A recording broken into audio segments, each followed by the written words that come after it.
Hey everybody, after a break of a few weeks in terms of videos, we are back again as we are moving into our next section, our next focal point in this ongoing exploration of many things themed church. If you've been following along here over the course of this program year that kicked off last fall, we've been looking at various things, sometimes scriptural, sometimes hymns, sometimes we look at psalms, sometimes we look at stories. We've looked at some specific liturgical calendar type things at different times. So we're looking at a lot of different things, kind of sometimes big picture, sometimes bringing it on down. As we are moving into February, we're kicking off what will be a month-long focus on a single period of teaching from Jesus that is known as the Sermon on the Mount. And specifically this week, looking at the opening portion of that specific time of teaching known as the Beatitudes. So I'm going to give you some look at the general setting, background, etc., where we find it in the scriptures, a comparison between two different versions that are present within the scriptures, both for the Sermon on the Mount as a whole, and then zipping down into the Beatitudes themselves. I'm going to give a little look ahead at what the next few weeks will focus in on as well. But again, over the course of February, that's going to be our focal point, the time of teaching known as the Sermon on the Mount. Now, how about we start off with the setting or the background?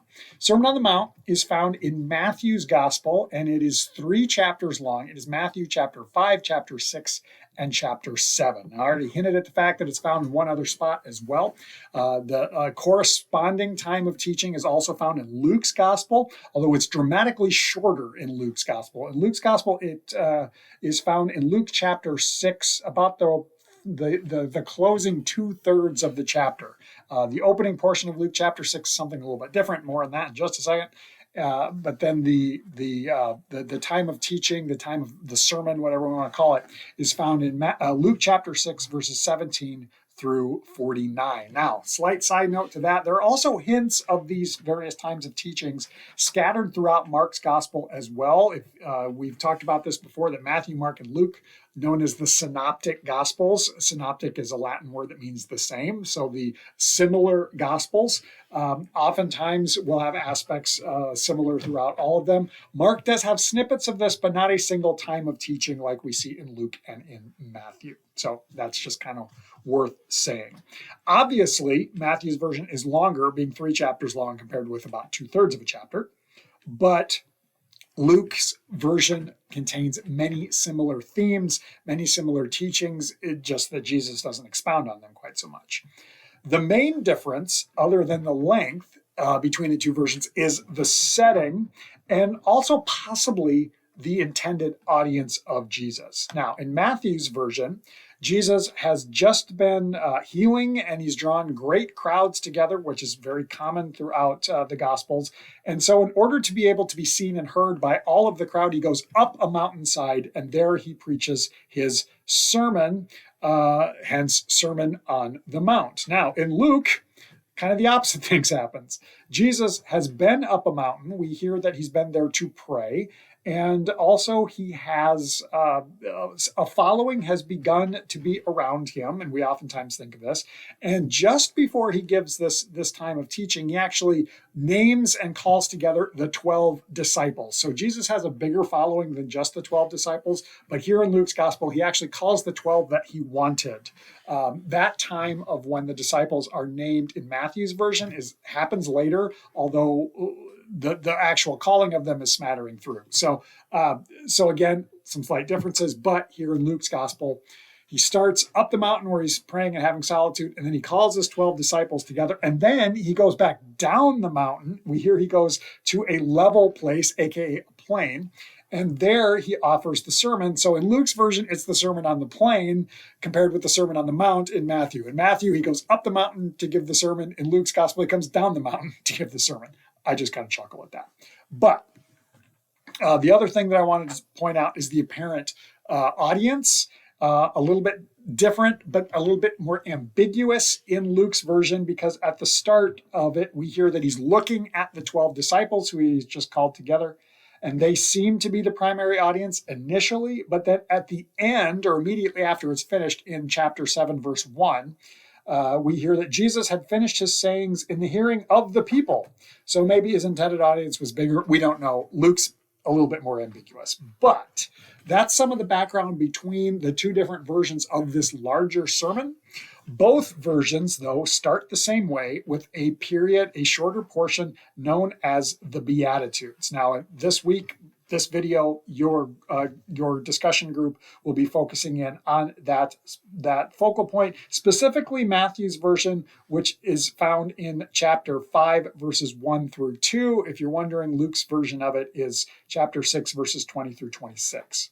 Now, quick look ahead. As we look ahead at the rest of February, next week, we'll be finishing up the remaining portion of chapter 5. Then on the 16th, we'll look at chapter 6. Then on the 23rd, we'll look at chapter 7 to wrap this up. And we are focusing on Matthew's version, of course. We'll probably also compare some of the corresponding portions with Luke. That's just likely what we're going to do and going to do today. But overall, looking at Matthew's version. So, Beatitudes. What does beatitude mean? According to Google, that was the first place I went. It is a series of announced blessings by Jesus, statements of certain types of people who are blessed. Now, the name beatitude, or the word beatitude, comes from the Latin word beati, which literally translates from Latin to English as blessed, so it's kind of on the nose. And Latin is a translation of the original Greek word makarioi, which is pretty much a spot-on translation because the Greek does mean blessed. It can mean happy, like happy are or happy is, i.e. blessed are the poor in spirit, or it could be happy are the poor in spirit, and that just happens to be the first one. So when we hear beatitude is a statement of blessing, well, that's pretty accurate. Now, my perspective, the way I look at this and the way I often teach this, the way that I kind of try and wrap my head around it, is slightly different and maybe not accurate, but this is how I think about it. Jesus seems to be describing states of being, perhaps emotional states, or we might call them attitudes. And so I like to think of it as blessed is this attitude, and then shorten it up, beatitude. Latin and Greek are probably better, but that's the way that I think about it. And what I tend to tell our confirmation kids when we're looking at it that way.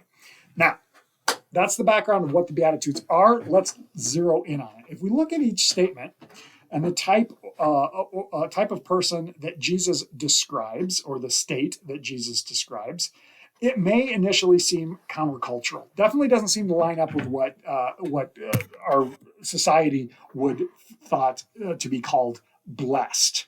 But I believe that Jesus is reminding us that life in the reality of the kingdom of heaven, which he tells us over and over and over again has come near to us in his presence, looks different than what society would say. And I would argue this is a little bit more blatant in Luke's version, more on that in a bit, but it's here within Matthew's version as well. Now, speaking of Matthew's version, various scholars give Matthew's version something more of a spiritual, sometimes even metaphorical idea or focus. I think the spiritual is metaphorical is probably not quite right, but spiritual might be a little better. Best example of that: poor in spirit, someone who is poor in spirit, or someone who hungers and thirsts for righteousness. It's not a physical situation, but it's more of a spiritual state, if we wanted to say that. This does, though, apply some or more to certain statements than it does others. So that's kind of a look at the overview of the Beatitudes. Now, English lesson time. Probably didn't see that one coming, but here we go. Tense is important. And I think this every time I bump into the Beatitudes. Just about every statement that we have here within the Beatitudes, the tense is important, and it indicates a future fulfillment of a present blessing or a present reality. i.e., blessed are those who mourn now, those who are now mourning. Blessed are the people who are now mourning. They will be comforted. So it's that future fulfillment of a present blessing, if that makes sense. Also, another example, blessed are those who are meek now. They will inherit the earth. So it's that future fulfillment. However, there are two exceptions to that.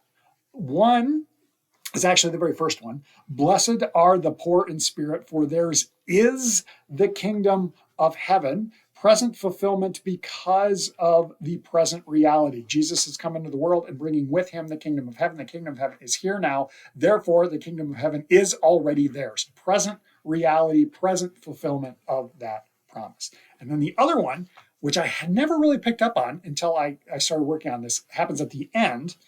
It's Jesus says, "Blessed are people, or blessed are you when people revile you." That's a future event. So blessed are you when that happens, for your reward is great in heaven. Like whatever that reward is, it's already granted to you. Why? Well, because Jesus has come near and brought the kingdom of heaven to us. So most of the statements, future fulfillment of a present promise, with a couple of exceptions of the present reality of the kingdom of heaven. And I think that's pretty cool.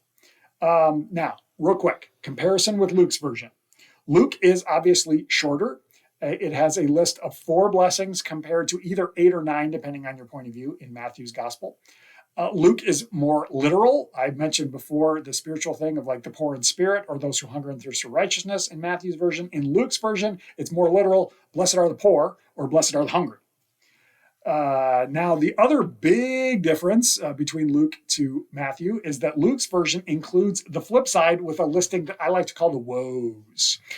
While blessings are listed first, there's a list of woes that, like, woe to this type of people, that comes after the fact, and they line up directly as pairs. So if we were to take the first list, put it right alongside the second list, they match up. And I believe that these pairs reveal not only the great reversal that Jesus has brought into the world that we've already talked about with the kingdom of heaven, but also the back and forth nature of life, that our present reality can and often does swing to the opposite and maybe back again, and it can go round and round and round. The best example of this, in my opinion, is blessed are those who are hungry, for they will be filled, but woe to you who are full now, for you will be hungry. And that's a biological reality. You're hungry now, you eat something and you are fulfilled, but eventually that food's going to run out and you're going to get hungry again. So that's kind of that swinging around full cycle circle that we see in Luke's version. To wrap this up, I know a lot of times I have things that make Pastor Scott go, I don't really have any things that make me go, this time, but more so a couple of questions that I hope that you'll think about, that you'll consider, maybe even discuss.